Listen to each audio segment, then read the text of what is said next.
The 10 worst maritime disasters in the world.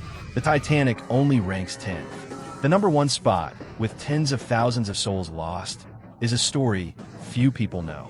When you hear the words maritime disaster, does your mind immediately picture that unsinkable ship, the Titanic?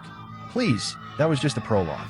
The real hells at sea have never been made into movies, and no one has composed a score for them. From the Lu Jula, a ferry meant for 500 but crammed with 2,000 people, where the government waited 72 hours before even thinking of a rescue, to the fiery return journey of the Salem Express in the depths of the Red Sea. The Dona Paz, whose list of victims burned to ashes, no one dares to publish to this day. And even the Wilhelm Gustloff, where nearly 10,000 people vanished overnight as the crew abandoned passengers to save their own lives. These are not legends. They are real-life, deep-sea hells. They are the forgotten tragedies, the darkest pages in human maritime history. Today, follow along as we explore the 10 deadliest maritime disasters in history. Every scene is as dramatic as a disaster film. Number 10, the Titanic. You've probably heard the story countless times about how the unsinkable giant, on a cold North Atlantic night, struck an iceberg and then vanished into the dark depths. Maybe you've seen the movie, read the books, or even heard first-hand accounts from that generation. But what if I told you that this disaster, which happened over a century ago, holds more than just immense grief and sensation? What if it also holds a profound questioning of humanity, technology, and class? Would you be willing to listen again?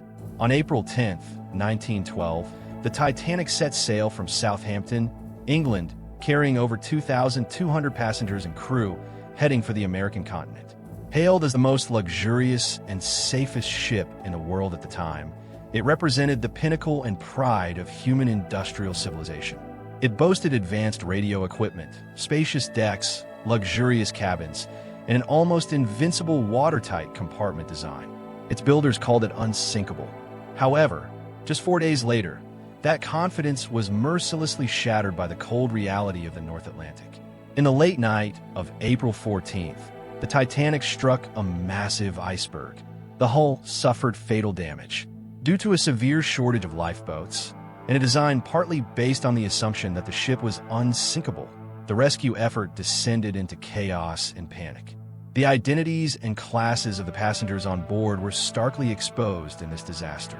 Upper-class passengers were rescued first, while a large number of ordinary passengers in third class and crew members were trapped below deck, losing their chance to escape. Less than 3 hours later, the Titanic, once hailed as a titan of the sea, sank into the icy waters amidst a violent structural breakup. About 1,500 people perished at sea. This was not just a horrific human tragedy. It was also a major warning to the confidence of industrial civilization of the time. It tore away the veil of humanity's infinite trust in technology and exposed the vast chasm between social classes.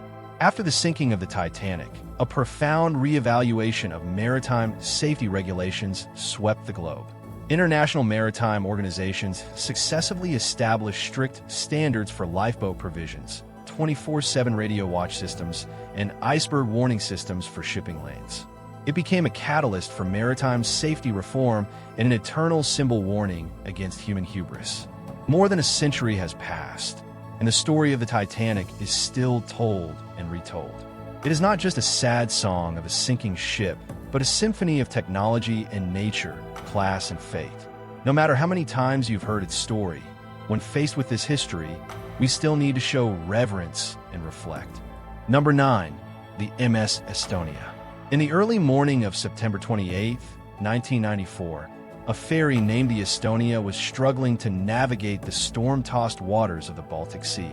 This large roll-on/roll-off passenger ferry, with a displacement of over 16,000 tons, was sailing from Tallinn, the capital of Estonia, to Stockholm, Sweden, with 989 people on board.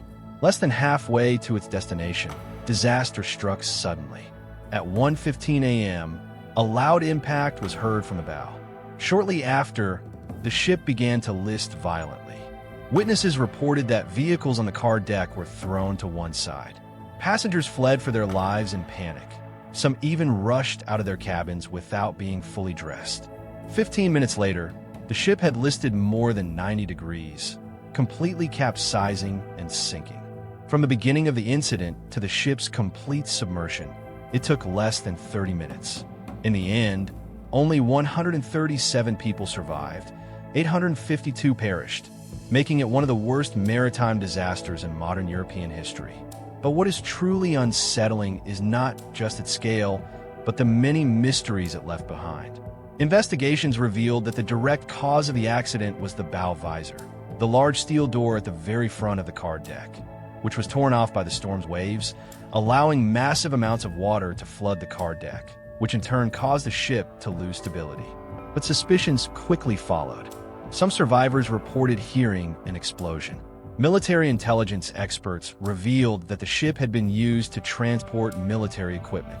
Independent investigative journalists also discovered that the Swedish government had ordered the seabed around the wreck site to be sealed off, prohibiting any private diving or salvage operations. In 2020, a documentary team re-examined the wreck and unexpectedly discovered a 4-meter-wide hole in the side of the hull, which contradicted the original official investigation report. More than 20 years after the disaster, this maritime tragedy remains unresolved. Was it a design flaw, operational error, or was there another hidden reason? No one can give a definitive answer. This giant ship, sunk in the Baltic Sea, may never tell its story. Number 8. The Salem Express. It was a passenger ferry that should have been filled with pilgrims returning home, but instead, it became a lifelong nightmare for hundreds of families. In December 1991, under the dark night sky of the Red Sea, a ferry named the Salem Express was sailing from Saudi Arabia to Egypt. On board were a large number of Muslim pilgrims returning from the Hajj. Many had not set foot in their homes for years. At that moment, they were only hours away from home, but they would never arrive.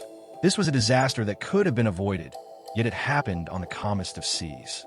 That night, the captain, in a hurry to make up time, chose a shortcut through a shallow channel that was not meant for night navigation. Less than 10 minutes after entering this stretch of water, the ship was suddenly rocked by a violent jolt. The Salem Express had struck an underwater reef. The port side was torn open by a gash 10 meters long. Seawater instantly flooded the lower holds, and the entire ship capsized in just 11 minutes. The cabins were enclosed, the escape routes narrow. The vast majority of passengers were still asleep. According to a survivor's recollection, "I only heard the sound of tearing metal. The ship was like it was being sucked into the darkness. I didn't even have time to look for anyone." The water temperature in the Red Sea that night was only 15 degrees Celsius. Those who fell into the water lost consciousness from hypothermia in less than 20 minutes. The officially announced death toll was around 470 people. However, survivors and families widely believe the actual number of passengers could have been as high as 1,600 or more, because a large number of them were undocumented stowaways who were not on the manifest. Because the wreck site was close to a port, the government quickly dispatched the military to block information and restrict interviews. Years later, the exact death toll of this maritime disaster remains in doubt. Today, the wreck site has become a popular diving spot. The hull lies on the seabed, dozens of meters down. The ship's clock is frozen. In the final moments, the lifeboats were not launched. The cabin doors remained shut. Everything seems frozen in that final second before a hasty departure. Number 7. The Lou Jula. On September 26, 2002, one of Senegal's most important ferries, the Lou Jula, departed from the southern city of Ziguinchor, heading for the capital, Dakar. Normally, this was a common voyage, but it became one of the most tragic shipwrecks in African history. It was a case of severe overloading. The ship was designed to carry 536 people, but the number of people on board reached approximately 1,928, half of whom had no ticket or cabin entitlement. That night, the ferry set sail in calm seas. The passengers included students, workers, and families who treated the journey as just another ordinary day. However, as soon as the ship left the shore, it began to list. The high center of gravity, combined with a crosswind, became the fatal trigger. As it sailed off the coast of the Gambia, ship lost balance in the dense fog and began to rock violently. Then, without warning, it capsized and overturned. The sinking lasted only 5 short minutes. What's worse, the authorities didn't launch a search and rescue operation until 72 hours after the distress signal was received. The rescue efforts were mostly carried out by local fishermen, and professional rescue units missed the precious golden window for rescue. In the end, 1,860 people died, and only 64 survived. Among them were less than 10% women, and only a very small number of children and families managed to escape. The entire event happened so suddenly that the ship gave almost no chance for escape. What is more heartbreaking is that this was a systemic tragedy. Although the official investigation pointed out that the crew had not listened to the weather forecast and that there were problems with the ship's inspection, it did not thoroughly investigate the responsibility. After the incident, senior cabinet members of the Senegalese government resigned, but the promise to salvage the ship or conduct a deep investigation into the accident was never fulfilled. The bodies of many victims have never been recovered, and their families can only mourn on the shore.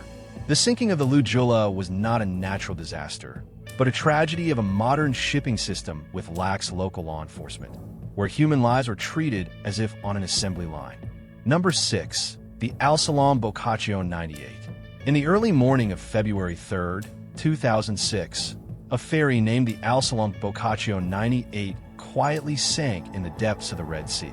This passenger ferry, sailing from Saudi Arabia to Egypt, was carrying more than 1,400 laborers and civilians returning from pilgrimage.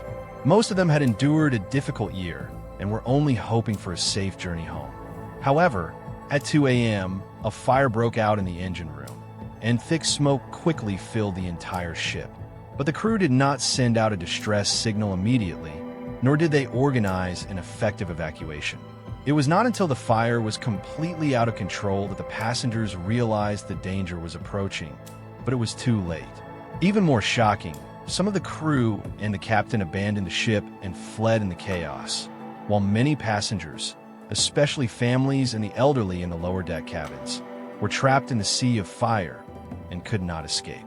After the accident, the rescue operation was not officially launched until about 12 hours after the sinking.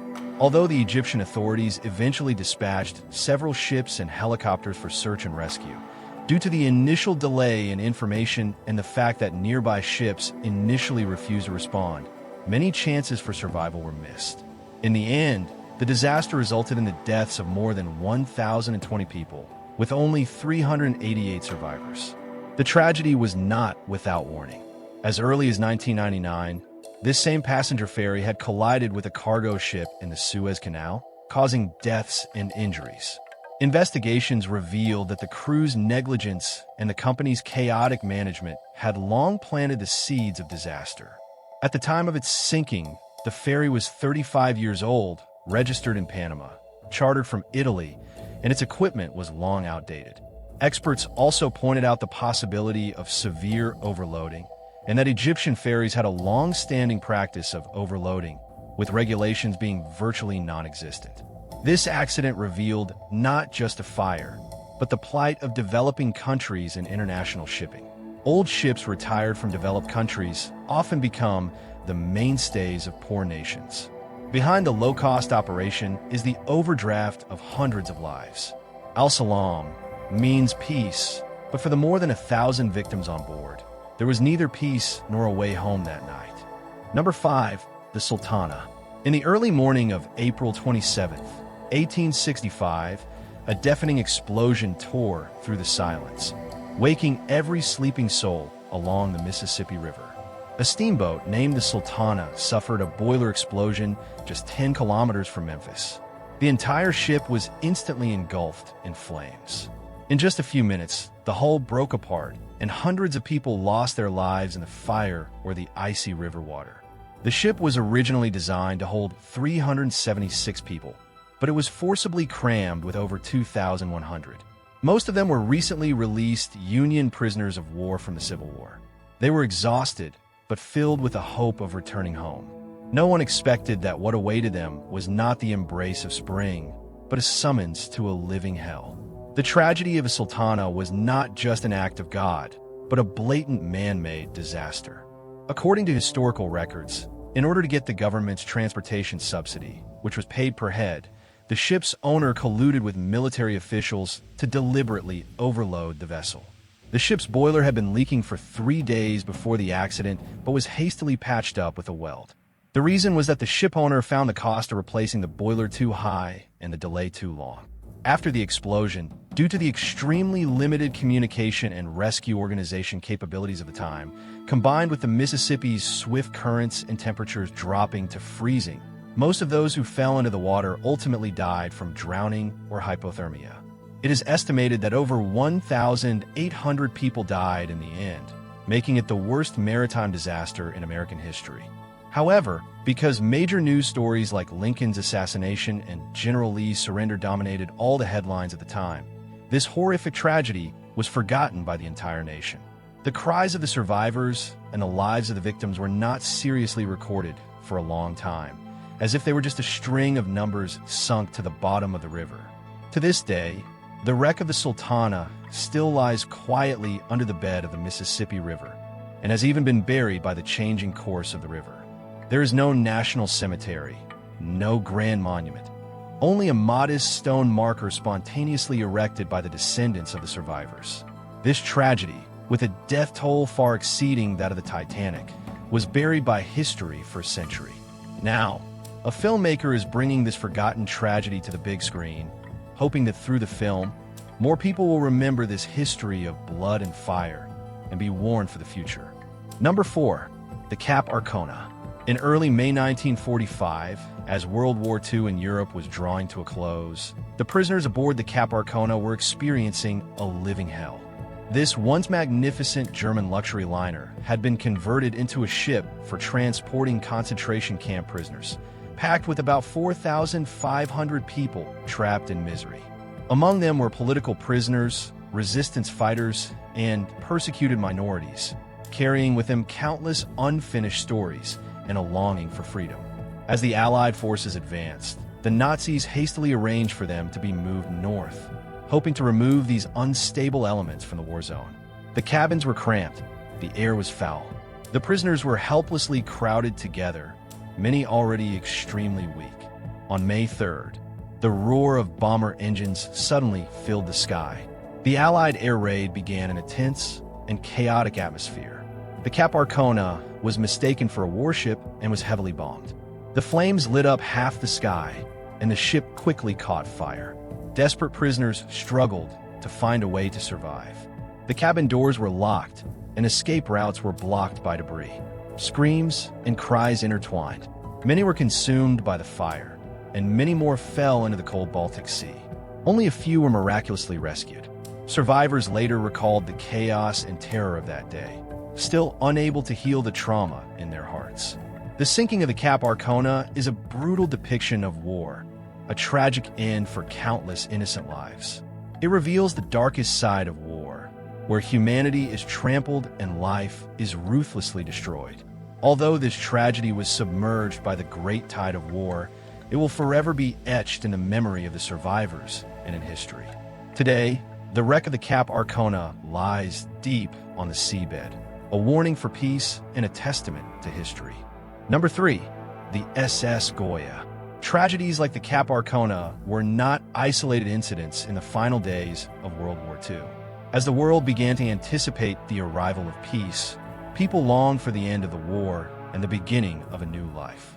However, in the cold waters of the Baltic Sea, another equally heartbreaking disaster was quietly unfolding. On April 16, 1945, the German transport ship SS Goya, packed with nearly 7,000 refugees, wounded soldiers, and civilians, suffered a devastating blow. This vessel, originally designed for both cargo and passengers, was tasked with the arduous mission of evacuating refugees from East Prussia in the later stages of the war. As the Soviet army advanced, large numbers of civilians, soldiers, and wounded flocked to the coast, attempting to flee by sea. The Goya was urgently requisitioned and crammed with all kinds of people. Many were seriously injured and had difficulty moving, but they all held the same belief: to get out of this war-torn land alive. However, their fate at sea was far crueler than they could have imagined. On the evening of April 16th, a Soviet submarine on patrol in the Baltic Sea spotted the overloaded ship and fired a fatal torpedo. After being hit, the Goya shook violently, and its hull began to take on water rapidly. Due to the severe overloading and crowded cabins, many people were unable to evacuate in time. The scene descended into absolute chaos. In just 7 minutes, the Goya sank into the icy seawater and thousands of lives were mercilessly swallowed. Rescue efforts were launched, but the cold water, harsh weather, and the speed at which the ship sank meant that there were very few survivors. Official estimates placed the death toll between 6,000 and 7,000, far exceeding the more widely known Titanic. This maritime disaster is not just a tragedy in terms of numbers. It is a profound testament to the innocent civilians who suffer in war. Many were fleeing in desperation, only to be struck down by fate at the last moment. The memories of the survivors are filled with longing for their loved ones, a sense of helplessness in the face of life and death, and a desire for peace. Today, this sunken ship lies quietly at the bottom of the Baltic Sea, a silent witness to history. In commemorating this history, we should not forget those who lost their lives, and more importantly, we should learn from it and cherish the hard-won peace and tranquility. Number 2, the Dona Paz. On December 20th, 1987, in the Tubeless Strait of the Philippines, a passenger ferry quietly sailed through the night. Its name was the Dona Paz. At that moment, its decks were crowded with passengers returning home. Some carried Christmas gifts, others held children in their arms, dozing under the dim lights. No one knew that this ship was about to sail into a living hell. At 2:30 a.m., a flash of fire suddenly tore through the darkness on the sea. A small oil tanker named the MT Vector collided with the side of the Dona Paz at high speed. The Vector was carrying over 1 million liters of highly flammable petroleum. Instantly, the sea caught fire. The flames engulfed the ships, and the force of the explosion threw people directly into the inferno. What was more terrifying was that this was a ghost ship with no proper life-saving equipment. Post-accident investigations revealed that while the ship's manifest listed 1,583 passengers, the actual number may have exceeded 4,000. A large number of passengers had not purchased tickets and were not even on any list. At the time of the incident, the crew was completely disorganized.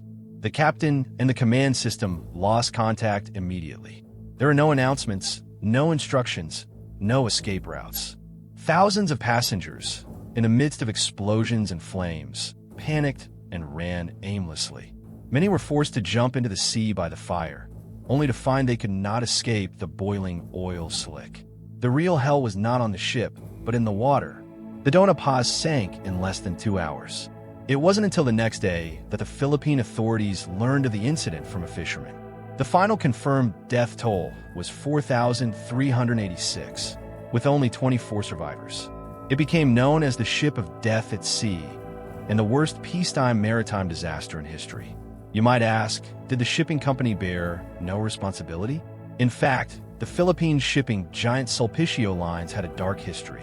The owner of the Vector also lacked the legal qualifications for transport. The ships were dilapidated, and the crews were not professionally trained. After the accident, both sides blamed each other, and the government investigation was criticized as slow and non-transparent, with almost no substantial punishment for the shipping company. It wasn't until 2008 that Sulpicio Lines had its license revoked after another maritime disaster. This disaster left a huge shadow on the Filipino people.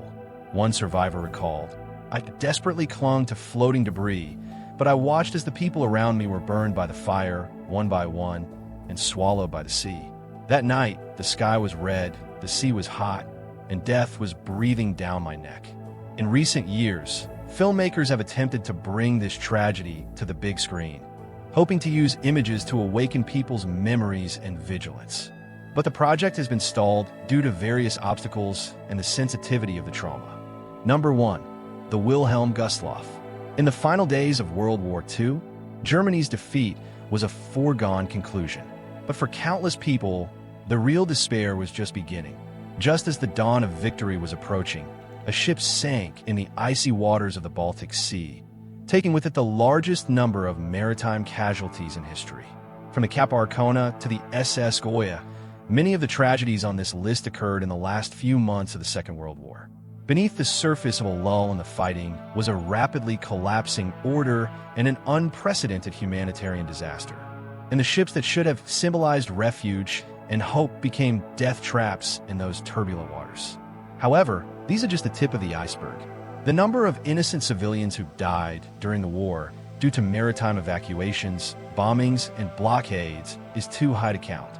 And those on this list are merely the few incidents with the most tragic single-event death tolls.